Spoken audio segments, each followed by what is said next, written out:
This week on the OneCast, we're joined by Mike Corbishley for the second time. This time he brought a little hardware that Trey's big head is blocking. We're going to talk about his last couple NPFL seasons and when he won that shield. That's a good one. That's a good one. Oh, God, it's a toad, son. It's a toad, dude. Let's go. I wake up to a little bit of drool on my pillow, feel like it's going to be a bad day. What's going on, OneCast fans? Welcome back to the OneCast, episode 76. We got Mike Corbishley in studio again, NPFL Pro. We're going to talk about that, about all the money we've donated to him this year on Falls Lake, and whatever else we might get to. But before we do that, real quick, we're going to run through all of those that make this show possible. Start with OneCast Fishing. You can head to OneCastFishing.com. Use the code TheOneCast, all one word at checkout. Save some money. Long neck hooks, snagless jigs, weedless nets, all the soft plastics are in stock. When you're done there, head over to CarolinaWatersNC.com. Use the code TheOneCast there. Get your UPF gear, hats, all of that good stuff. They got the new gloves and buffs, which are super nice. So make sure you check them out. Code TheOneCast. Again, all one word. Save 20% off you over there. And when you're done there, you need use the link in the bio. Let me just say, my eyes are absolutely intact because of Hobie eyewear. I had a tungsten weight fly back, hit me right in the face at 500 miles an hour. Thanks to it was going mock Jesus. It was flying, and thanks to Hobie eyewear, I made a short form video. You can check that out on our Instagram page. But they absolutely saved my eyesight. Use that link in the description. As Pete said, you're going to save 15% on your next order of Hobie eyewear. Check out those floating frames. Those things have done us awesome this year. And then when you're done over at Hobie eyewear and you guys are in the market for a piece of paradise, Eric Schwind is serving the Sandhills area for Mossy Oak Properties. You can shoot him a message at 936-494-9686 or type an email up at ESCHWIND@mossyoakproperties.com. He's going to get you guys hooked up with your little slice of paradise here in the Sandhills region. Yep. And if you're listening or watching, it's all linked below. So you can just click on the links and it'll take you right to that stuff. I've actually been looking for some lands. I might do that. Then you need to hit up Eric. Definitely. Absolutely. Yeah. He's your broker, man. He's working for Mossy Oak Properties. He's active duty service member. We had him in here 4 or 5 episodes ago, right? We talked about catfishing, yeah. Yeah, it was a straight catfishing episode, dude. And he loves to use baby bass for catfishing. Not bait. They're legal. Not well, baby. Listen, a 20-inch bass is a baby to Mike Corbishley. Okay, so get out of this about that. Baby, those big old cats too. That's right. I don't care where you are, a 20-inch bass, any lake in the country will get paid. Well, you know that is not on Sharon five of them. That is something I want to get into later, or maybe it's a good topic right now. We all say things like, "That's a good bass. That's a great bass. That's a big bass." What's the threshold for it? Because everything for me, like a 2 to 3 pounder is a good bass, right? Like a solid bass, or whatever the next level is, like 3 to 4, and then like anything above 5 is a great bass. Yeah. Every fish I hook, as I say, is a giant. What? So, Mike Corbishley, NPFL Pro, local take your money person. What is a great bass for you? It's relative to the lake. Okay, we know that, but when you lay into one, because if I catch a 5-pounder at Lake Norman, that's a giant. Yes. That's a giant. We know, but standard speak, like you're going out to any random lake around here, a pond, I don't know, a river. We got pretty. When do you lakes. say big one? When do you say big one? Here? Yeah, 7+. Oh yeah, man, that's fair. Yeah, you're talking Falls, Jordan. Yeah. If it's like here again, like 7+. 5, if it's 5, like that's a good one, and 3-pounders like a ride. Yeah, right. It's funny. It's funny when people like watch some of my videos and stuff that I'll put out like short form, and they're like, "What'd that one weigh?" I'm like, "I don't know." Like 3 pounds. They're like, "You didn't put it on the scale." I'm like, "There's only a 3-pounder. I don't need to get scale out for that." Really good fish. And when I realized I wasn't weighing 3-pounders anymore, I realized how spoiled we are in this area. Yeah. Especially with all of our friends in like Jersey and Pennsylvania and stuff like that. They're like, "Bro, 3 pounds. Like my PB is like 4 pounds." Yeah. Which is awesome, dude. Like that's a big fish, but like Mike said, it's relative to the body of water you're fishing. It's crazy when you're fishing a derby on some of those like falls. Like you put a 3-pounder in the boss, you're like, we gotta get rid of that one. 100. Yeah, I'm telling you right now, pretty much any other lake we go to, if I catch 15 pounds, I'm like, it doesn't matter what lake it is. Yeah, 15. If you catch 15 pounds for 3 days straight, you're more than likely going to do decent in the tournament. Sure. you know what I mean? And then if you catch 20 pounds, you're going to win the tournament. Here, I mean, one day tournament, 20 pounds is like, you know, you're going to do good. Yeah. But You'll like, probably get paid. Haven't even had a Yeah. 20-pound bag this season. But just look at, I mean, well, yeah, but I mean, it's hit or miss. Sure. I was just going to bring up October- falls, your last one. Like, Well, in October, it can take 15, 16 Well, pounds to win up in the there fall. and take 10 pounds Yeah. to get a check. That's right. Mhm. Yeah. but like your last one, speaking on that, like second, somebody brought 27 and some change of the scale and took second place. Just for reference for anybody listening that The doesn't last know. 2 tournaments. Yeah, like Mike won with 29 on falls, a cat, two two tournaments. times Well, in he a had row. 28 the one before that, right? Yeah. That was our Fishers of Men. He had 28, and Jesse and them had 26. Yeah. And then he won the cat with 29, and somebody had 27. So that's just when we're talking about, because I know some of you are probably like, I can't imagine it has to be over 7. I think it's big, but like we're super blessed with the Yeah. fishing we have around here. You know, very much. So. well, I mean, you look at Jordan, some of those tournaments in February, like we've 30 seen bags. 40 pound bags, yeah, 38, 40 40 pound bags. Yeah. I mean, that's, well, what did Bo have over 40?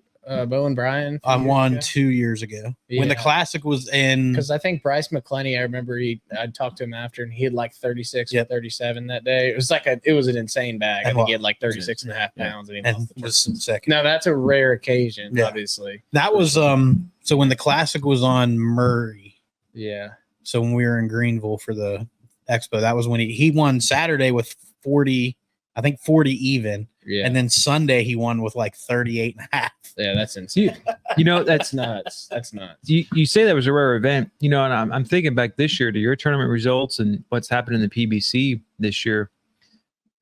There weren't quite as many massive bags this year because No, last year there was like no. 35, 38, Yeah. 37. No. Hal went out one day and practiced and caught like I don't 37. know that there was a bag all spring on Jordan over 30. there wasn't. Was there any on falls over 30 this spring? No, I don't think I've seen a bag over 30 on falls this year. I mean, Hmm. I don't think anybody's weighed one.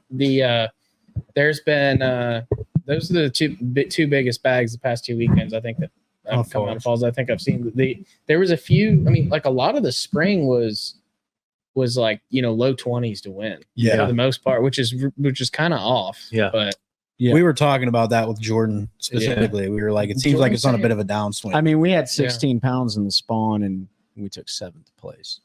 You know, Well, usually yeah. 16 pounds isn't even getting you paid. It depends, man, because you Right. know how it is. Like if it gets around the spawn, or if it's like just after like post spawn funk, like Jordan is one that has like wild swings and It swells. does. It does. You know what I mean? Like it's crazy. Like you can get out there one weekend and you're like, man, I don't know if we should weigh him in. We only got 16 pounds, and you end up getting like 3rd, and then Yeah, the next yep. weekend you weigh in, you get like 26, and you're Yeah. like, I think we're gonna win, and then you're in like 10th. Yeah. I'll tell you what That's crazy. I've never dumped my fish. I don't care if I bring. yeah, that's smart. I don't ever dump my fish because I have seen some of the most bizarre things happen. I've won, and it's not a lot to talk about, but on Sharon Harris with 3 fish numerous times. yeah. Well, Right. I mean, Yeah. Oh, especially on Harris. I On probably, Harris, right? I mean, I don't know if I've told this story on air before, but the one year, I think it's been 3 or 4 years ago, out of Jordan Lake, there was the PBC was out there, Yep. had 30 pounds. Trey, your club was out there, had 24 pounds to win. Yep. And I was out there and I had a boater with me, and in our club, you compete against each other, right? And so we were around the right fish. We both caught fish. We had some mistakes, but we probably had 18 pounds of the boat. Yeah. Nothing crazy. But I only weighed in 2 fish for like 8 pounds, like 5 pounds, and I took 4th in my There club. you go. And I was like, I wasn't even going to weigh in. I was like, because I had talked to you on the water. Yeah. I knew what the PBC was doing out there. I'm like, Yeah. we were around them. And they were biting. It was not our day. You just never You know. never- But we were like, really you know what? never Let's just know. weigh it in. And we're like, oh, Yeah. well, Some of that I'm too, glad my club is. like- it and worked it's not out. to take anything against anybody that's angling, but you got to look at some of like who's on that roster too. Oh yeah. Here, there's names you see when you're there. You're like, yeah, these guys are dialed in on this lake. You know, if I'm going to Falls and I see Corpse show, I just give them my entry fee money and go find fish. Dude, no. I've had plenty of bad ones. Yeah. But So that's what I fished the most growing up. yeah, Yeah. I mean, yeah, no, it makes Everybody's sense. got I a mean, home lake. yeah. everybody's got a lake they But- spend much time on it. Let's move away from the home lake Yeah. and let's talk about. So this is your 3rd season in the league, right? The Mhm. NPFL. Mhm. If folks watching, there's this giant shield. I got to touch it, so I feel like it's got some good juju, right? But so let's talk about, dude. The last time you were in here, you talked about your experience with the NPFL and stuff like that. But kind of give us like a quick summary of your first year all the way up until now, and then let's break down that tournament win. How is everything? How have you grown? Right, because you're a local Falls Lake hammer, you're a local North Carolina hammer, and you are. People get scared when they see your name on the roster, and that's no joke, right? They get scared when they see me too. You're welcome, but no, I'm just kidding. I do, but you go, especially after what we talked about before off air. But you got to think about it, right? Like a 1-day event is very different than a 3-day event. And a 1-day event with 70 anglers on the water versus a 3-day event with now 125 anglers on the water, that 15-pound bag might be looking pretty good, right? So how have you grown from here to all over now? So I am so scatterbrained, and I feel like I have to answer 5 questions there, but I'm going to do my best. Do it, dude. Just answer the question like what's been your biggest learnings from the 30 years of fishing? Yeah. Well, so it's been. Hold on, let me answer that one first. Well, I mean, it's been great, right? Like, so like the first year we had 120 boats as well, right? Yeah. So it was like, and I was fishing the Toyota series or the ABA Top 150 solos the year before that. I'm sorry, not Toyotas. I was fishing the ABA Top 150s the year before that. And we had it was around 120 boats or somewhere like that. They were shooting for 150. They were always like mid 120s, somewhere in that range. And I got second in the angler year of that. So like I was kind of used to, like that was kind of, I had some confidence, because there was all 3 Alabama lakes and it was all hammers and stuff. Are those single day events or were those 2 days? 2 days. Okay. Yeah, but 2 days is a big difference from 3. Oh yeah, absolutely. I find myself in the NPFL still struggling to put together 3 days a lot of times, because I don't know. It's crazy how much of a difference it is, and I can only imagine what the difference is when you go to the Elite Series or like MLF and stuff like that, and those guys fishing 3, 4, 5 day tournaments. You know what I mean? Yeah. It's one of those things. Like, so I've kind of I like multi-day events. College fishing, it was the same thing. We were fishing 2-3 day events anyways. So I've kind of I like multi-day events. I typically tend to do better over the course of like a series of days rather than one day. At least I thought, a lot of times around here, like I feel like I would get to like that 20-pound mark, and we would have it every weekend, but it was like, how do you get to mid 20s? How do you get to upper 20s and stuff like that? And so like, for me, it was like I kind of wanted to keep that consistency. Here's the thing. The past few years, the NPFL, like it seems like every event we go to, it's like a grinder event. Like it almost feels like, or like there's been some that have been like awesome, but for the most part, and they all are awesome. I mean, they've run the best tournament trail out there. Like I've fished a bunch of different tournaments, and it is incredible the way those guys run an event. Like they do a phenomenal job. It's a family atmosphere. Yep. It's an incredible group of guys running it.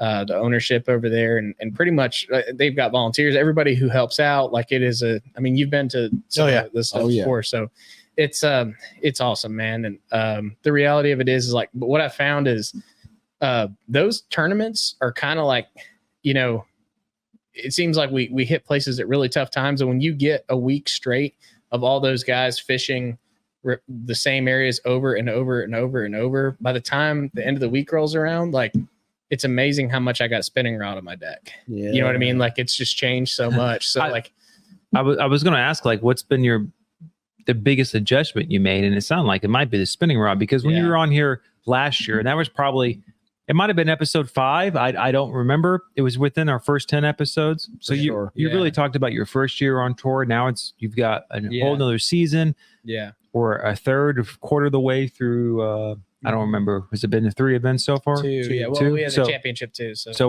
we're third of the way through this season. Yep. And so, like, what have your adjustments have really been like the last year and a half, 18 months, to get to the point where you're even more consistent on tour, to eventually, you get that shield in here? Yeah. Yeah. And that one was, I mean, special to me for sure. Like it was, so last time we went to Hartwell, that was 2 years ago. Yeah. And I was in second going into the final day.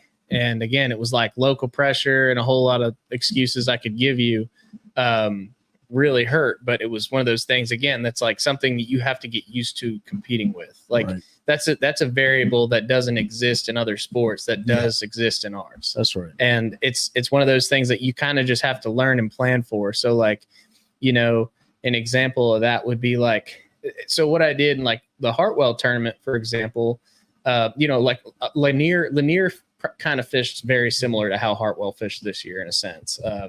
Lanier last year, I was in third. Yeah. I don't know. I was sitting somewhere. Then after day 2, I was sitting third. And then, you know, going into that final day, and I ran out of fish. Yep. I was running around again there, and it was a Saturday. There were some locals out there too, but it wasn't as bad. It didn't kill me, but it's a tough time of year. I mean, anywhere in October, right? Were you? I don't remember. Were you on that shaky head brush pile bite? I was, man, I think I weighed in like fish on 3 different baits every day, to be honest. It was just like a junk fishing tournament, but I was fishing brush and you know, it was a mix of certain things. But by the time day 3 rolled around, I was hitting all the same places and I was seeing fish all those places, but I couldn't catch them anymore.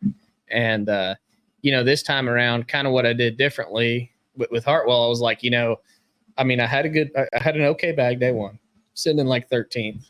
You know, I had like 12. I had an okay bag. I thought I did bad. Like I thought I was not doing good. I had 12.5 pounds. I was like, I kind of survived, but I had a really tough practice. So I was okay with that. I was like, hey, I kept myself in it. I ran a lot of new water because I didn't have a good practice. I idled a lot. I idled a lot the last day of practice, so I marked a lot of good-looking stuff. And then I just kind of ran it. Like I didn't fish it in practice. So I ran that the first day, and I had some stuff that I had marked, like other brush from when I kind of went down one weekend, and I spent 2 days idling around. So then I ran pretty much all new water day 2. Mm-hmm. Like I caught my limit, and then I ran all new water. So it was all brush piles I hadn't even seen. Brush and rock. I hadn't even put, other than like graphing like here and there, like I hadn't actually looked at with my active target or anything like that to see what's really sitting in them, because I was there a month before. Yeah. So I was like, all right. So, you know, then on day 3, I pretty much just took the best stuff from day 1 and day 2. Because I was like, man, there's a lot of guys that the day 1 places I caught them. There was a lot of guys in the top 5, top 10 that were running it, but everybody was just running into each other. And day 3, when I went in there and was trying to run some of that stuff, it was just like guy with a camera, guy with a camera, guy with a camera. And I was like, I got to get out of here. Because I was literally just like, I felt like I was fishing behind people the whole time. Mm-hmm. Yep. So then I was like, well, whatever. I'm just going to go over here to this other stuff. You know what I mean? I just kind of ran around, and I was struggling, to be honest. Like I was still struggling. There was local tournaments out there as well, but again, it didn't bother me as much this time around. I've kind of got, like, you kind of get used to it, and you kind of adapt. Like I planned for that, and was like, let me find this stuff that nobody else is fishing. And then, you know, end of the day, storm rolls in and feed bag turns on, fish bite, like every single stop you make. All that's sudden. Right. Mm-hmm. You know what I'm saying? Like it's just a matter of like timing and making it happen. It happened. And I knew the baits that I was throwing, I was going to be able to get them to bite. It was just a matter of like, you know, that wasn't happening at the time. And it was like, it'll happen. I just need to find the right ones I haven't been messed with today. Yeah. So you know, we're talking Hartwell, which is a traditional blueback herring lake, right? Yeah. Lanier, is that a blueback herring lake? So. Mm-hmm. Yeah, very similar. Very similar lakes. So when it comes to, we talked about it the other day, rotations versus a threadfin and gizzard shad lakes like we have here in our region. Mm-hmm. How does a rotation of fish work? Like, is it very different getting on the right rotation and then getting on the wrong rotation with a blueback herring lake versus our style lake? Yeah, because at a blueback herring lake, you need to make somewhere like, especially when it's like an offshore bite like that, you don't need to make more than like 10 casts a spot. Okay. And here, if you only make 10 casts a spot, then you might not get on another spot. So you know what I mean? Right. Like there's sometimes you kind of got to play it by ear. It just depends. And it's the same way, like, you know, it's the same way here as it is in a lot of places in the country, but blueback herring places it's very much a run and gun format. Like you've got to move. You cannot sit still. Because I mean, once the fish have seen your bait, and you can tell. I mean, with forward facing sonar with active target, you can throw up there, and you'll watch them all react on your first cast, assuming you made a good cast. And then the second cast you throw up there, and you'll notice them react a little bit less. And the third cast, you'll notice them react a little bit less. And the fifth, by the time the fifth cast rolls around, you better just be dragging something behind because really fishing for a different fish. You say that. I know Pete and Trey have heard this, but a year ago, I was back at my parents in Missouri. I was fishing bull shoals. I was fishing a point like 15, 20 foot. Yep. Caught about a 12-inch smallmouth on that Ned rig. Mm-hmm. There was about 6 of them that followed them to the boat. Yep. And then once I got them about 10 feet from the surface, reeling them up, I watched them on live scope go off the point into over 120 foot of water. Yep. And just leave. Just swim and leave. Might as well roll. Yeah. So, Yeah. well, and that kind of begs the question, you know, you did a lot of running around during practice and marked a lot of things that you said you didn't even drop your trolling motor to scan around with forward facing or active target. How did you know, how do you anticipate being at the right place at the right time on a body of water like that? You don't, Or my opinion is everybody who you ever talk to that has a phenomenal practice, that's like, I'm smashing them in practice, very rarely do you hear them do well in a tournament. The biggest thing, and to going back to that question you had asked earlier, as far as like the biggest thing I've learned and kind of tried to figure out, it seems like the best tournaments I have are when I really did not have a good practice at all, but I got a couple clues. Like you get a couple clues. It's like, well, I can catch a few on this and I can catch a few on that, but like, I don't really know what I'm going to run other than like, you know, but at least I know what I can get a few bites on. And then it's like, maybe this one creek you had 2 or 3 bites in, and this other creek you had 2 or 3 bites in.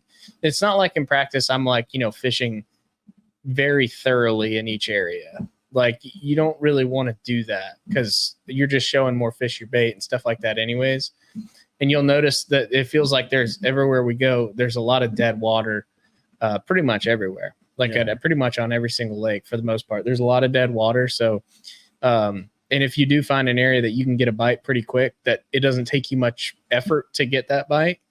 And then you can figure out how do you get the bigger bites, like maybe somewhere else that's not that good or whatever. And then you roll back to area 1 on tournament day, and then you sit there and wreck them. And you're like, you know what I mean? It's kind of one of those deals where it's like figuring it out during the tournament. It's always the people who win in most of these tournaments are the ones who figure it out during the event. You might have a good bag day 1, but like day 2 and day 3, like you've got to have a different game plan. You got to be open-minded. Yeah. Do you, we've seen that a couple times in the Fishers and Men Trail Week. And I think I've done it myself. I'm sure we're all guilty of it. Do you think we overeducate the fish during practice? Sometimes I do. Yeah, I do. I like a lot of these local tournaments. I don't. You don't even practice, do you? Well, I do, but I don't. I do. No, I mean, I'll go out like, well, yes and no. I fish the stuff that I don't plan on fishing. Like if I go fish a Thursday nighter, a lot of times, and I don't mean this, like, I don't mean for this to sound the wrong way. You play like, defense. No, not at all. Oh. I fish places that I do not plan on fishing on a Saturday. Yeah. I'm not going to fish anything good. Right. And sometimes when you're going to do that, you end up finding something you're like, oh, maybe I should fish. Yeah, like maybe, or you find 1 or 2 places that like kind of surprise you, you know what I mean? Or you figure out a new bait or whatever. So to me, like, you know, if I can get out for like 2 hours on like a Wednesday, great. I might go to a community hole, go stick a few, and I'll go do some idling, whatever. Just trying to learn. Like I'll try to learn. Like if I get out for like a couple hours, like on a Wednesday evening or something like that, or a Tuesday evening, if I'm around, then I'll try to go do something like some new technique that I've never even tried to catch a fish. And sometimes it's like, okay, yeah, I can catch 2-pounders doing this or whatever. And sometimes it's like you catch a random giant and you're like, that's new. Like a new worm or a new bait or new technique or whatever. You're like, okay. And then you kind of keep that in the back of your head. So like, that's the way I like to practice is just like kind of sampling certain stuff. And then when you're fishing game day, you're fishing your best stuff. Yeah. You know what I mean? Mike catches that 7-pounder. He's like, I've never seen you before. I don't know your name. But that, so, and I do this every single podcast, so shut me up here in a minute. But the last thing I'm going to ask you, and this goes back to This won't be the last thing. start. No, The he's last got thing like I'll 6 ask you other before ones. I turn it over to Ben and Pete. So, you talk about your fishing the last 3 years and on the NPFL, and you just talked about new techniques. Mhm. What new technique have you adopted this year that you really have never even used before? Are we trying to give up some juice? No, it's not juice. I mean, everybody knows everything. Yeah, anyway. absolutely. A little juice, yeah. I don't know. Throwing a fluke. Throwing a fluke. That's a bait I don't ever half throw. the fish I caught on Hartwell were on a fluke. The Yeah. other half were on shaky head. But yeah, on that dirty jig Scott Canterbury head. But the other than that, man, like the fluke I caught a decent amount of them on a fluke at Hartwell. Yeah. And if you go back and watch the live coverage from me at Lanier last year, I caught like 3 bass there. I even broke a rod on it. I didn't even know. Yeah. I didn't even know what rod to throw it on. You know what I Really? mean? Oh, I caught less than 10 fish in my life on a fluke before that tournament. Yeah. And this time around, it was like, I got to have it on the deck because like it obviously won our tournament at Lanier, and it wins all the time on. I mean, you go back and look at the BFL All-American top 10 baits from Hartwell last year, and there's like 7 of the top 10 holding a fluke. I'm like, okay, I guess I should probably know how to throw that. Yeah. You know what I mean? So it's like, that's probably the biggest one. Outside of that, like I don't really, I don't know. There's all kinds of like little like quirky things you try to do, like different ways to rig the same baits. You know what I mean? Just like see how you can, I don't know, learn new stuff. Jig head minnow. I mean, I've been doing that for probably close to 2 years, Yeah. but that was about 1.5 years now. It was, but to be honest with you, I can think back at some of a lot of my tournaments across the country, and it was like I might have weighed in like 1 fish on it. Yeah. Like, you know what I mean? For the most part, I've caught some fun fishing with it. Like, I've caught some fun fishing with it here and there, but to be honest, I have not had like any kind of banner days on it at all. I think that like the MLF format sets up perfect for that. I do too. Like if I was fishing MLF, that's probably all I would throw. I don't really know that's like, I don't know. It's okay. I mean, it obviously works. There's no doubt, but I don't really know that it's like any technique, like time. Yeah, I think they're already getting smart too. I think they are too. And it's 100%. It's one thing we've Yeah. talked about too, about how some lakes set up for it and some lakes don't. Like we've all talked about how much different our local lakes, Jordan and Harris, are when it comes to that technology and how you go about fishing and how the fish set up on, not on the bottom and suspended and that sort of thing. So there's probably a lot of lake variance in play and For time of the year and Water clarity. all that sort of stuff. Plays a ton. And to be honest with you, it's definitely a deadly technique. There's no doubt about that. But the guys who are, I feel like there's a lot of techniques like that where there's like people who they're just so dialed into it. Cause like the guys who are the best at it, you'll see like 4 or 5 spinner rods on their deck and they're doing the same thing. That like, that's all they're going to make them bite that. Yeah. I'm kind of like an average fisherman at like a bunch of different stuff. Yeah. I mean, I'm good at throwing certain things. I have my confidence baits, but I kind of like, like as long as I have confidence in it and I've caught fish on it before, like I'll put 15 rods on the deck and I might catch one, on a big worm on this spot, and I might catch one on a shaky head here, and I might catch one on a spinnerbait there, and I might catch one on a crankbait here. But like, it's like situational and how I feel like what sets up best for the spot, and like based on what I'm seeing on forward facing sonar or just kind of like, what feels right at the time, and I travel with the NPFL this year. I'm traveling with Patrick Walters and Trent Palmer. We traveled together last year too. But also Drew Cook and Justin Kimmel. But like if like kind of getting in Patrick's head, like talking to him about some of this stuff. And like, it always was like wild to me how many rods he always has on the deck. Like the dude's always got like 30 rods rigged up. Right. And you're like, normally you end up catching them on a handful of baits. Yeah. But it is funny because like last year when he won Santee, me and Trent stayed at his house, and we got like basically last, both of us. Not really, but we both did really bad. Thanks a lot, Patrick. Yeah, and he won the tournament. And the first day we're like, how'd you catch him? He's like, I caught like 3 jerkbait. I caught one doing this. I caught one doing that. I caught one on a spook. It was like, okay.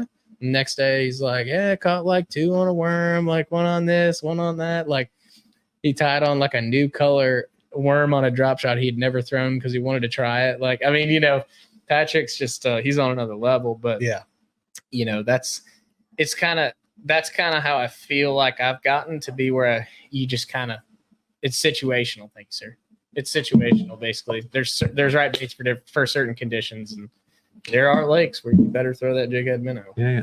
I was going to ask because when we were talking about it beforehand, but I think I wanted to know what all you have learned or incorporated from the guys that you room with, that you mentioned, Trent and Patrick and Drew, and what have you learned over the last year and a half and then this season with the new guys like that you've taken with you? So I think it's sharing is caring. Way. Yeah, I really think it's the best way you can learn. Like, you have to have a close group of people that you can trust, though. Like, that's the most important part of the whole situation, because as soon as you tell one thing to somebody and all of a sudden you hear, or you start noticing that they're telling other people and stuff like that, that's where it starts to be a problem. Yeah. Because that'll hurt you. So it's one of those deals where it's like you got to have a pretty tight knit group of guys, and then assuming that, it's good. Like, because everybody has their strengths, right? Like, I pulled in like one pocket on Hartwell and I saw like a 3.5 pounder sitting on the bed. And I was like, oh God, Drew's going to catch all his fish on the bed. You know what I mean? Yeah. And him and Patrick, the other funny thing, like Hartwell, right? Like, they only got 1 day of practice, you know? Yeah. Because their tournament got delayed today, right? From that one? I think so. I don't know. It's just the scheduling something. And Patrick won. Yeah. I think that was he also took a nap in the truck during that 1 day of practice, I should add. You guys he had like heard it. 17 pounds in the morning and was like, I saw what I need to see and then take a nap. But no, we bounce stuff off each other, right? So it's like, it's one of those deals where, the way our lake's set up here, like, I love to fish. Like, I fish offshore a lot, don't get me wrong, but that's pretty much for like the summer months. It gets one shallow here for most of the year. Yeah. You know what I mean? Like, most of the year it gets one shallow. So my heart still likes to put the trolling motor in 1 foot of water and flip and throw a frog and do the fun stuff, But gosh, I love fishing offshore too. And as soon as they get out, and it's one of those things where, I feel like we all kind of have our own strengths like that. Trent lives on herring fisheries, right? So he's going to fish that same herring style we just talked about. Like, he's bouncing all over the place like crazy. He's got some stupid setup where he's got 8-pound line on a spinning rod with a jig on it. And I'm like, what is that? Why are you throwing an 8-pound line on a jig? You know what I mean? Like, it'll be some crazy situation like that where, they all have like their like own little techniques that's like good for home. And then you talk to Patrick lives at Santee. It's a lot of stumps, and I mean, he's never home anyways, let's be real. But it's kind of one of those situations, right? Like, Drew's a Florida grass fisherman, like, but again, same story. He's elite. He can do it all. He can do all of it. And Kimmel's also a herring guy. So it's one of those situations where you can kind of bounce things off each other and be like, have you tried throwing this? Have you tried throwing that? Like, I caught a few doing this, caught a few doing that. And then it's like, you can figure out pretty quickly. It's like, okay, like, what did you have today? What did you have, like, weight wise? Right. And kind of bounce ideas. And it's like, all right, so we're not on the winning deal or whatever, right? Like, what is it going to take? Like, what do we think it's going to take? Like 20 pounds a day. Okay. And you had 14, I had 12, I had 8, 6, whatever. Long story short, it'll like click. Like, it'll click. It'll be like somebody catches a 5-pounder and it's like, are we fishing too shallow or are we fishing too deep or something like that? Like, they're in the 5 to 10 range. Like, I just caught a 5 in a 5 to 10 range off a stump. Or it's like, oh, I just caught a big one off of a 20 to 25 foot range, like That's right. out of a rock pile or whatever. And then you kind of find that like one deal, and then if everybody can run with it. And the biggest key with that situation is not getting on top of each other. Yeah. Yep. Yeah. Because that's a lot of people. So it's like you've got to be able to know, like, okay, this is what's going on in this creek, but like I'm gonna go to the opposite end of the lake and try to figure it out over there. And you can kind of work together. Well, so do you guys do that? So, Yeah. rolling into, let's kind of fast forward. We know how you caught them Yep. at Hartwell, but going in from day 2 to day 3, what was that conversation like with the house that night where you're like, I could actually bring home the dub on this? Did you think you were going to be able to win it? No, I had a terrible practice.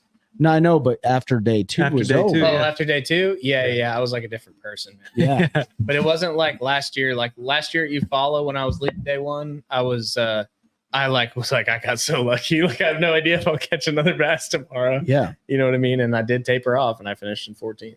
On Hartwell, did you feel that after day 1 or day 2? When did you feel confident? After day 2, I really caught him. Like I caught like 40, and I was like, yeah, Okay. I'm learning still. Yep. Like, then I got excited. I was like just kind of in the zone. It was much different mentality. So Casey Martin, if y'all are familiar with him, used to fish the FLW tour, won on Chickamauga with the giant A rig and stuff. Yep. years ago. So Casey's now the director of engineering at Ranger Boats. So we work together pretty closely for my day job. And long story short, Casey sent me a text the night before that final day of the tournament and was like, I don't know, I should probably pull it up and read it. But long story, it was somewhere along the lines of, it was like, you've been in this situation before. Don't respond to all the texts and emails and whatever else. Like focus, like you've been here. Think about what you need to do to win, blah, blah, blah. Get your stuff in order. It was something along those lines. Like just focus and go win. Like don't second guess any decision you make. Like it was inspiring. Let's put it that way. It was only like 4 sentences, but it was very much enough for me to be like, yeah, that's pretty cool. It obviously worked because you still haven't responded to my congratulations. You gotta have better text. I guess I gotta be better. I don't even know what I sent you. I was like, just go close it out. I didn't text you. I really do appreciate y'all. Like I didn't text you after day 2. 'Cause Yeah. I'm like, I don't even want to say anything to him. Like, yeah. I'll wait till tomorrow. Yeah, And then, like, yeah. so right when you won, I texted you and was like, hey man, whatever I said, I'm pretty Yeah. sure I cussed, But I was thinking about that text on that final day because I only had like 10 pounds at like 2 or 3. yeah, I wanted you to talk about that because I talked to you a couple days after I'd called you because you tried calling me when you're on your way down there because I had my incident where I got thrown out of a boat. So you were calling to check in on me and I was passed out when you called. And you told me, I was like, so dude, like on the stage, you looked super nervous, which totally get it. Right. But then I was like, did you spin out or like, how did you feel that day? And you're like, I spun out multiple times. You're like, I only had like 10 pounds at 1 o'clock. Yeah. So just talk about that last day a little bit because it really was, you had a dead fish, right? I did. Yeah. But And at then least it was my biggest one. Right. But like you had one, so you have that penalty in the back of your mind. Yep. And then you had some other stuff happen. So just kind of talk about that a little bit. Yeah. So like that last hour of the tournament, like you said, I was kind of like, I wouldn't say that I'd spun out, but I definitely was like, dude, like this is not good. You know, I was struggling. I had like 10 pounds ish. And I was like, this is not good. And I just, storm rolled in, caught one, caught a 4-pounder, culled like 3 of my 5 out. Right. And then proceeded to lose a 5.5, like 10 minutes before weigh in. And I was like, no, like, it was like, I basically like put the rod up and I had to go to weigh in. I was like, you don't lose 5.5 pounders in wind tournaments. Like you don't do it. Like it has to go right. There's too many guys out there that are catching them. There's too many good fishermen. I mean, right behind me, I had Kyle Welcher, Buddy Gross, like Hunter Sales, like some of these, like there's a lot. There's fishermen that you don't know, and there's fishermen that are all fishing. Will Harkins was right there. Guys. Will Harkins was right there. He's Todd Goad was up there. He's got a lot of experience on these guys. Catch them, dude. So I'm like, okay, it's just not possible, right? I run in and my wife's there with my dog, excited to see her, right? But I was like, I felt like I was about to throw up. Did you tell her? Were you like, I think I just lost a twin? Yeah, I did. 10 I minutes was ago. I was like, she was like, what do you got? And I was like, I don't know, like 13 pounds or so. And she was like, I think it's going to be better than you think. It's like, yeah, but it's going to be like a second or third good, or a fourth or a fifth or whatever. You know what I mean? It was like, and it's great. It was tight, right? So like that 4-pounder that I caught there in the last hour That of was the day, clutch. if I didn't catch that 4-pounder, I finished 10th in that tournament. Yep. I did the math on it. And it was one of those things where it was like, because I culled out like 1.5 pounds, or if that. Yep. So, 3.5 pound upgrade. yeah. So, 4-pound spot. So Yeah. I pulled up, we're sitting there in line, and Jason Burrows, again, like right behind me, local hammer, like favorite to win the tournament, wins a ton down there. Jason's like, what do you got? And I'm like, man, I got like 12. And I really didn't know what I had. I had 12, 13, somewhere in that range. So I sat there, and he was like, well, why don't you weigh him? So I weighed my fish, and I was like, okay, I got 13.10 is what my scale said. Their scales were weighing a little bit heavy, I think. I don't know, for that tournament with the bag. It was almost like it was part of whatever. It doesn't matter. I don't really care. I won the tournament. Let's not talk about that. But it was one of those deals. I sat there and I weighed my fish, and it was like 13.10. He was like, and I had a 1/4 pound penalty. So I'm doing math. I was like, I got 13.6. And then, we get up on stage, and he's like, you need 13.9 to take the lead. And I was like, No. so I was like, yeah, I don't think it's going to happen. Whatever. Some sad story. Thanks. You could see it in your face. Oh, Yeah. dude, I watched. I'm like on the verge of tears, but I'm not gonna say it. Whatever. And now I was super excited. Yeah. It was awesome, man. So how heavy was 37 pounds? 37 pounds. That was 37 pounds, right? Yeah, man. Pick it up. Put it I over your did head. pick it up. I carried it in here. It was heavy. It's crazy. I'm old and fat now, so I have struggled carrying that in here, but that's awesome, dude. Yeah. How much did that mean to you, for you and your wife? And Man. I mean, it meant a lot here. Yeah. I told you in the text, that means a lot. I said, bring it home for the home team. Yeah, I appreciate that. And that means a lot to us, because we know how hard you guys work to go out there and bust your ass. You specifically, we know how hard Seth works. I work super hard. Oh, absolutely. Yeah. All our local guys, but we, knowing how hard you work locally, nationally, like. And everybody who's fishing out there, like for the most part, the vast majority are working hard. You know what I mean? Like it's not. There's very few people who do it for a full-time job. Yeah. There's a handful for sure, but the reality of it is like, I'm working full-time job, and then you get done, and a lot of that work starts after 5 p.m. Like, you know what I mean? Yeah. Like it's a couple hours in the garage each.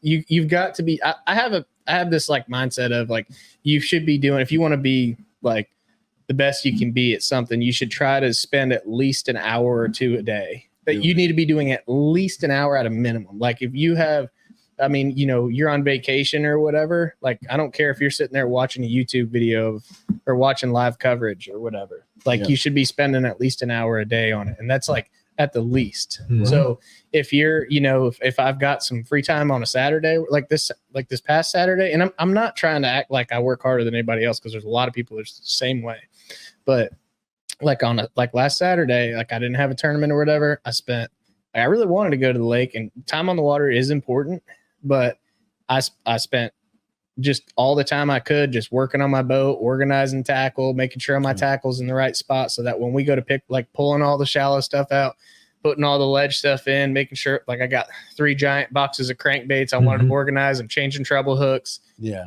Just like planning that stuff ahead of time, because like, again, game time decision in the tournament at Pickwick a month from now, you might be sitting there and you're sitting there and you ride over a school and you're like, wow, those fish are set up perfectly for a crankbait. And I've got stock hooks sitting on one, and they're not biting this one. They're only getting one hook on this one. So then you tie on a different color and you've got, crappy hooks on the back of that bait.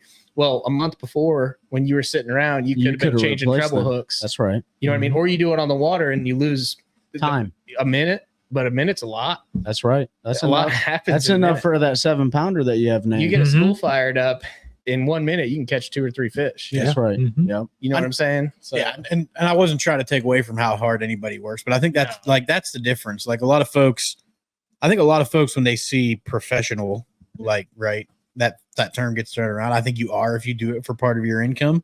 Yeah. Obviously, you fish the National Professional Fishing League. The elite guys, not all of them are doing it full time. So you have a day job and you have to do that work. Yeah. So it's almost like having 2 jobs because, like you said, you're spending an hour or 2 every night when you get home from work or off your calls if you're not traveling, like whatever it is, whether it's map study, YouTube videos, changing hooks, spooling reels. Like there's a lot more to it. And we knew how hard you worked. And I actually had fallen asleep because we fished. Did we have a derby that day? I don't remember what we had. I was smoked. I know that. And I don't nap. No, that was the take a warrior fishing. And I don't Take take warrior naps, fishing, yeah. but I passed out. And I woke up to Trey text me and he was like, Mike won. And I was like, who? And then like it took a second to click and I immediately texted you. And then we put on the coverage and saw you up there with Rose holding the trophy and everything. And I was like, he brought it back to North Carolina, man. That's what's up. And it's sitting right here. I don't. So like that, I didn't realize how many people were really following me from around the house. Mhm. You know what I mean? Yeah. A lot. Like that really did mean a lot to me. Mhm. And like I got back and we fished and jumped in Thursday night or whatever, and everybody's coming up. Dude, I was getting stopped by random people under bridges that weren't in the Thursday nighter. They were just out there in their center console fishing. Oh, they were in a boat. Like, I thought you meant. I thought. and I was like, who is this? You know slam what I on the mean? brakes. Yeah. Just hop out of the truck and be like, Mike! Man, it's amazing. It was a blessing for sure. So Yeah. and it means a lot. It means a lot to me and my wife. Yeah. Yes, for sure. Mhm. It means a lot to us too. So let's talk about some fun. You guys got anything serious to talk about? No. I mean, he showed up at Falls the next weekend for our fishing. Oh, yeah. Command, and I told him, to Hey, We don't have to listen, talk anymore about You know, but I don't want this to. I was like, get out of here. Can we just like BS a little bit? Yeah, I don't yeah, want to talk yeah. about myself or Falls Lake anymore. No, we're gonna talk about that after. No. man, we got our plaques up here. We caught You the do. consistent You do. fish, right? So Mike talked about that, right? Like you may catch 29 pounds in a 1-day derby, but you may need 15 pounds for every derby to win Angler of the Year, right? That consistency is key. And that's an important thing. But I want to talk about the house, man. I want to talk about some fun stuff. Yeah. Right. So you got some absolute hammers. You guys are all hammers. Yeah. Obviously the house is important, right? The attitudes, Yes. the resiliency, all those things, the sharing information and stuff, probably the non-disclosure agreement you guys created amongst the house, all that stuff.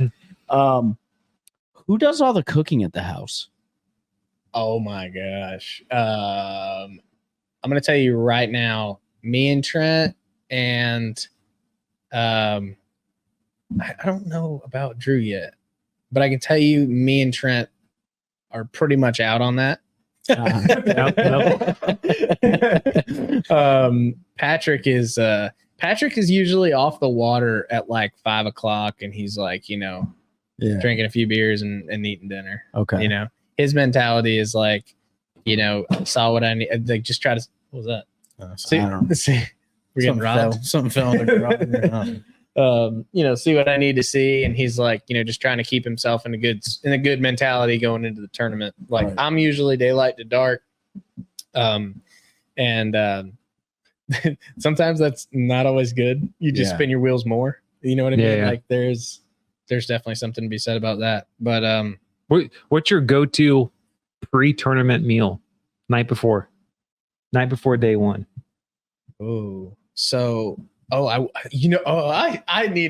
totally forgot about this. Patrick's dad's been traveling with us too, like last year. Big Okay. T. Yeah. Shout out Todd. He cooks everything he cooks is really good. Yeah. But he has this like brown rice dish. It's like some South Carolina brown rice. I have no idea what it is, but it's incredible. And makes a good ribeye, makes a good steak, and a whole lot of other good stuff, fried chicken, whatever. So we've been, Todd feeds us pretty dang well. If it's not one of us that's cooking, Todd is the cook. Okay. Okay. Yeah. Who's the dirtiest person in your house? the dirtiest is Trent. You're Like no thought about it. Like I think we were at Amistad. Right under the bus. Yeah. no, I Yeah. think Kimmel threw him under the bus in something I was watching too. Dude, it literally looks like a bomb went off in the room. As soon as he gets in, he unpacks his bags, and you're like, how long have you been here? A month? Is this boat the same way? Is this tackle storage the same way? He's for the most part pretty organized. Okay. Yeah. For the most part. Who's the funniest guy in the house? Who always has like I don't know, man. who's We're got all- jokes?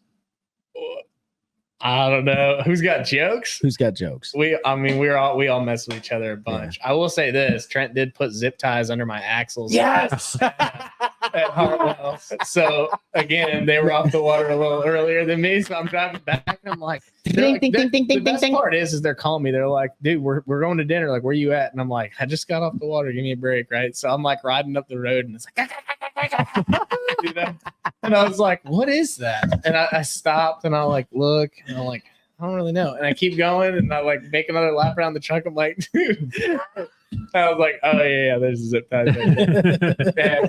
And so then I left them on there for like 3 days. I left them on there till after the tournament.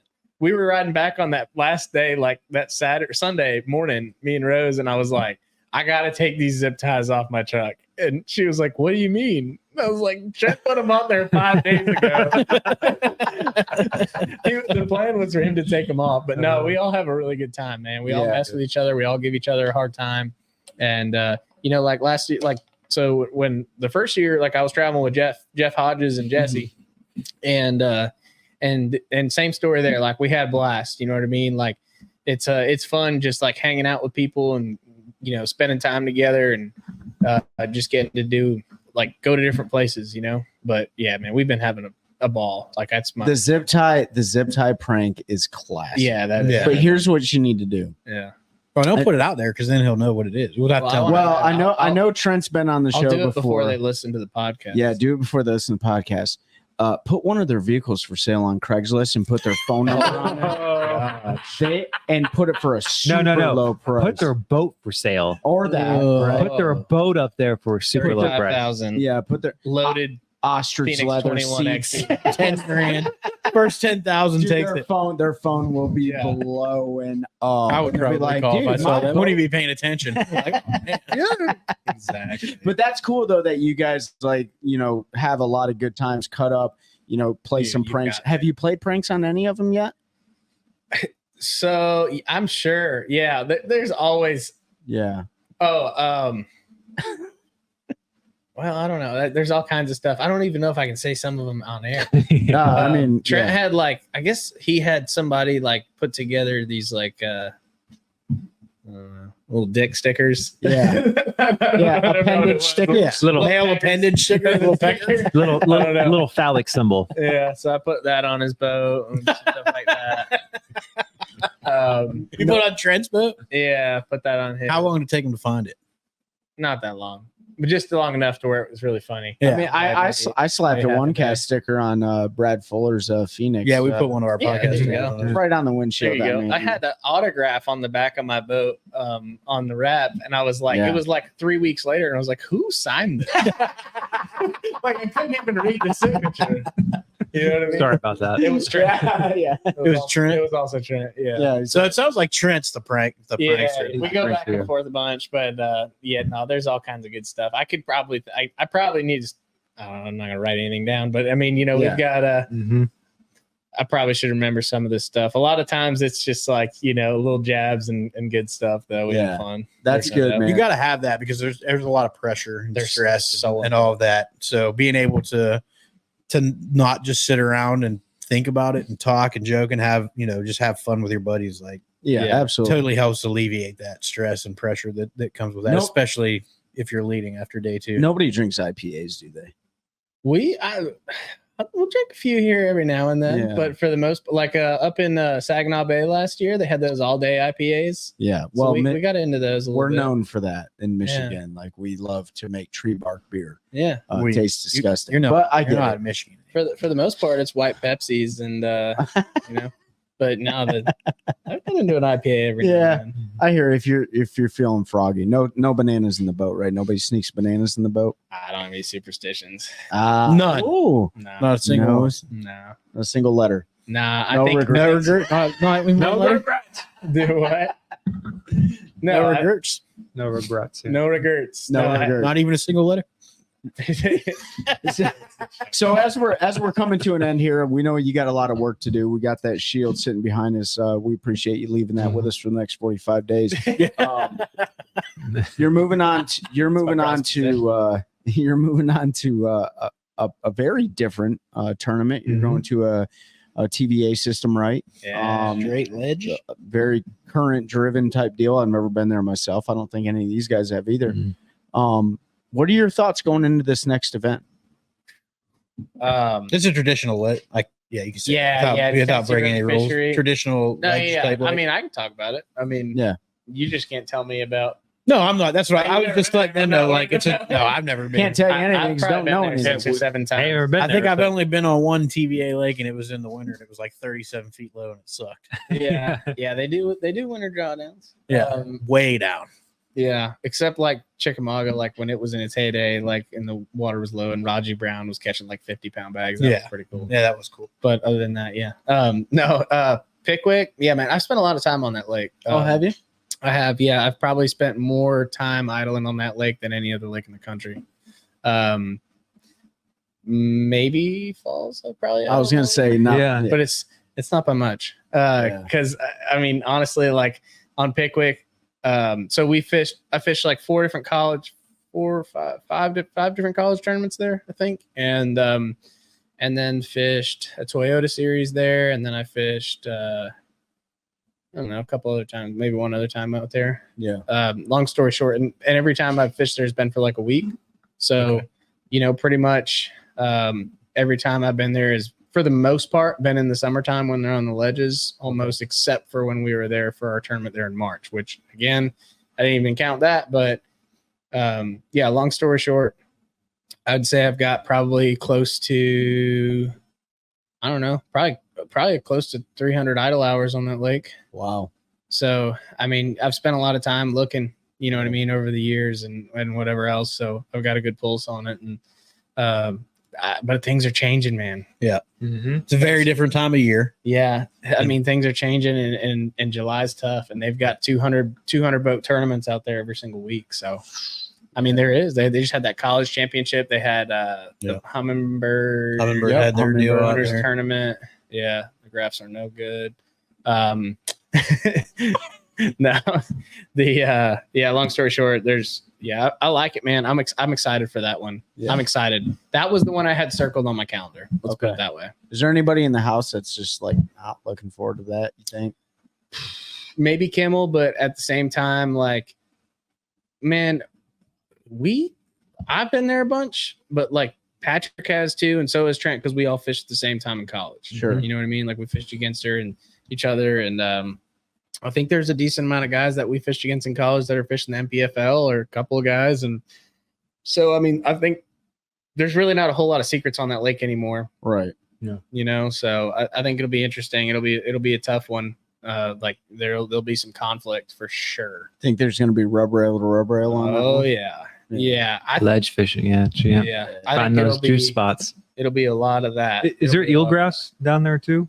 I know there was. yeah. I know there was up in Gunnersville though, Yeah. above it, but Yeah, there's some eelgrass. There's some hydro. I don't know about where it's at right now, and I don't know how much of it there is, but usually, there's probably areas that are better than others. And there'll be a ledge bite, and there'll probably, there might be an off the wall like brim bite bed or brim bed bite or something like that. Like there'll be a couple different things going on for sure, and it wouldn't surprise me if mid-July you got to mix in a little bit of everything. Sure. You know what I mean? You might hop in a marina, go catch one. You might go do this and go catch one.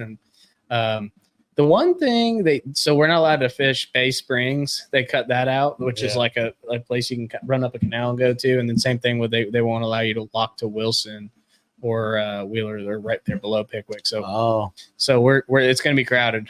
It'll be crowded. But they did make a pretty good call and moved us into Wednesday, Thursday, Friday though. So we're actually fishing some pretty weird hours for that tournament. It's cool. Oh yeah. Yeah, it's exciting. So That would be awesome because less pressure out there. yeah. Well, there's a big Saturday tournament locals, but Wednesday, Thursday, Friday we're doing we're fishing from 10:30 a.m. to I think 5:30 is when flights start checking in. 5:30 to 7:30 p.m. will be the weigh-in. Does that have to do with water generation? It does. You know, That's a really cool move. I am glad they were doing that move. I mean, years ago, like talking with my club stuff, it's like, why don't we adjust the hours of our tournaments like in the summertime or wintertime to like when the bite's actually better? Yeah. It's, Like fish later or earlier. Yeah, exactly. Right. Like or afternoon. like in the wintertime, let's not start till like 10 o'clock in the morning, and in summertime, maybe you do a later tournament to get the because around here sometimes how the evening bite's so different than the morning bite. Oh yeah, for sure. But yeah, that's awesome. They're moving it for power generation to hopefully. That's going to be really interesting. What do you think about that on the back end during weigh-in and tackle prep and everything like that? Like, I'm excited. It means like you can wake up and eat breakfast and stuff. I was gonna say I don't think it'll impact it that much because even if your last flight 7:30, you're done at 9. You still don't have to be up until 8:30. Yeah. Honestly, right? Me personally, like I would prefer that because I would rather get off the water, do what I got to do, go to bed, and get up at crack of dawn. Yeah, and do other and retie, do everything else I want to do, and have my time in the morning to prep. And I think I could see. I think there's probably going to be some people that are frustrated with that want to hit that shallow water game early in the morning. But I understand it, right? And but they bite shallow up there when the current. For sure. Moving, But I think from a viewership standpoint, from a fish catching standpoint, like it's probably a solid call because they're so current driven. I just like that they do the NPFL. Like you said, they do their well-run organization. And they do their own thing. Like they're like, hey, our anglers and our viewers have a better chance of seeing more fish caught if they're generating water from whatever noon to 3 or noon to 2. If we move the tournament so that our anglers are all out there and can catch that window. Yep, that's exactly right. It's opening up the bite window. It's super smart for viewership. It makes it less frustrating for obviously, like you said, some of those anglers were probably keying on that morning shadow bite. There's not gonna be a shadow anymore at 10:30 in the morning. Like you're gonna miss some of that stuff, but you're at that point you're fishing a national touring league. Like you have to be able to adapt a little bit. Yeah, and I like that they're trying something. I like it, right? Like it may go out and it might flop. It might be terrible. I don't think it will. Because water generation is so important on those lakes as far as the bites go. It's a tough lake in July, but the reality of it is everywhere is. And let's be real. Like unless you go up to like St. Lawrence or someplace. Yeah, unless you're smallmouth fishing. Yeah. So I say that our smallmouth tournament this year we only got one, and it's Saginaw, which isn't really a smallmouth fishery in my opinion. It's a great fishery. But I wouldn't say it's a smallmouth fishery. Right. It's you can have a mixed bag there. Yeah, right. And that's going to be in August. So that'll be, again, probably a tough time. Late August. Yeah. You're going to win with smallmouth, though. Yeah, for sure. For sure. We had fun that time last year. Yeah. That was where that was a really second and third. Yeah, that was a fun one to watch. That was a really fun tournament to watch all around. Yeah, it was a lot of fun. It always is up there because, like you said, it's so good, such a good fishery that even the anglers that aren't confident in running out there and chasing smallmouth are able to fish and catch a ton of fish. Oh yeah. And still put together a decent tournament. And then for the folks that want to go out there, know how to go out there and target those smallmouth, you get to see some pretty big bags and some pretty cool stories with, last year was really cool when Trent's motor blew and he had to ride back in with Patrick and you guys were 1, 2, 3. That's because you didn't answer your phone, if I remember right. Yeah, that's what we were told. I got in. He called me and I got in. I had like a all caps, like help text message. I was like, oh, that's not good.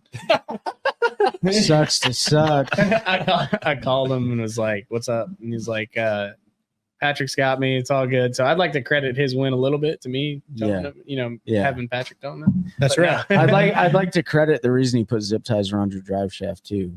It didn't help him. Maybe. Yeah, exactly. Yeah. I tried. It was pretty slick that last day. I would have had some time to go get it. I came in early because I was like, it's hot. These fish are trying to die on me. I have Yeah. a 2.5 pounder that's already dead and I can't cull. And the second smallest one I got is 4 pounds. And I was catching like 370, 360. Yeah. But really, like the reality of it is like, I knew I was like 10 pounds back. So, Yeah. you know, That's a smart move, man. We saw that during the tournament here where, you know, somebody weighed their fish in early because they didn't want them to expire. So they didn't take those penalties. They and had stuff. 4 they were worried about. So they Yeah. came and weighed them in and then they went back out. Caught a 5th well, one. and so. it's a business thing. Like you Yep. don't want your fish to die. It's just going to cost you money. But also, I just really don't want to kill fish. Exactly. Yeah. Exactly. Yeah. You know what I mean? Unless you're going to eat them, I don't want to kill them. Yeah. You know what I mean? Yeah. So, yeah, dude. Mhm. Well, you know what? I appreciate you. We appreciate you coming down here, bringing the shield in again. As we wrap it up, let's put it here in the center. Yeah. Let me. So for the folks who are, don't drop it, Pete. if you're watching, still watching on the YouTube video version, you'll see it right here. Pick that big boy up, Pete. Yeah. Hold it over your head, Pete. Broke the trophy. Just kidding. He didn't break it, but he did hit the ceiling. There we go. Put your face up here, Mike. Look at that bad boy. 37 pounds of hard work. Actually, I know this sucks for the listeners and stuff, but I'm going to take a picture of us. Yeah, this is a Kodak moment right here. Kodak moment. Hold on. What are you doing? Ah! Are you taking a picture on that thing? He can screenshot it, yeah. Yeah, I could screenshot it too on my phone with the official. But yeah, with that technical moving around done. It's good, oh, man. Break a light, but it's okay. I appreciate y'all having me though, for real. No, we appreciate you coming in, Mike. We appreciate you being a friend of the show, Yeah. and always a pleasure to fish against you. You're, Honestly, I mean that honestly. I know we give you a lot of crap. You can't even see Pete. I'm I just do. laughing. I know that's why it's funny. Where'd he go? We got to do some AI and put a mouth right here when you're talking. So the shield's talking. The shield sucking got around the corner, but no, man, we really appreciate you coming in, bringing the shield, so we can check that out. Again, we're super happy for you and your wife. I know you guys are house shopping and stuff, so that definitely helps. The paycheck helps with that, and just how expensive it is. I mean, we've seen it with Derek Hudnall and the elites having to step away because of the expenses. Mhm. It's a lot. So anytime you can be successful at something you love and continue to do it, we appreciate that. If you want to take a minute real quick to shout those out that make it possible. Yeah, You could do that for sure, because we know you can't do it alone. It takes a village. Absolutely, 100%. A whole lot of people to thank, but the reality of it is, like I said, we were talking about earlier, like how I have a full-time job and stuff like that. Like I work for Lowrance, I work for Navico. I wouldn't be able to do this, especially without them, because I get, I'm taking 6 weeks off to go fish tournaments, man. Just travel around the country, and yes, I'm promoting the brand at those events, but the reality of it is there's very few jobs that will understand, like, hey, I'm going to go fishing for 6 weeks. Like, you know what I mean? So, long story short, shout out to them, Mercury Marine, Cash and Rods, 13 Fishing, Dirty Jigs Tackle, Nichols Lures. Like I said, we were talking about a mag spoon earlier. I'm going to have that on the deck at Pickwick. I promise you. You can have the Big Yeah. Larry. Isn't that their new one? The Big Larry for sure. I haven't played with that one that much. I'm excited to, though. I probably need to mess around with that one a little bit. So those guys, Boat Logics for my mounts. I've run all those on my boat. Phoenix boats. Having that 21XE this year. It's running phenomenal. Awesome boat. Excited to put that thing in some big water. Oh my gosh, I'm gonna run out of ideas. NCSSI, it's a SSI, it's a paint distributor over here in North Carolina. Man, I'm gonna forget someone. Batteries. Sorry. Or no? Appreciate the OneCast having you on. And the OneCast for having me. I don't know how I started singing.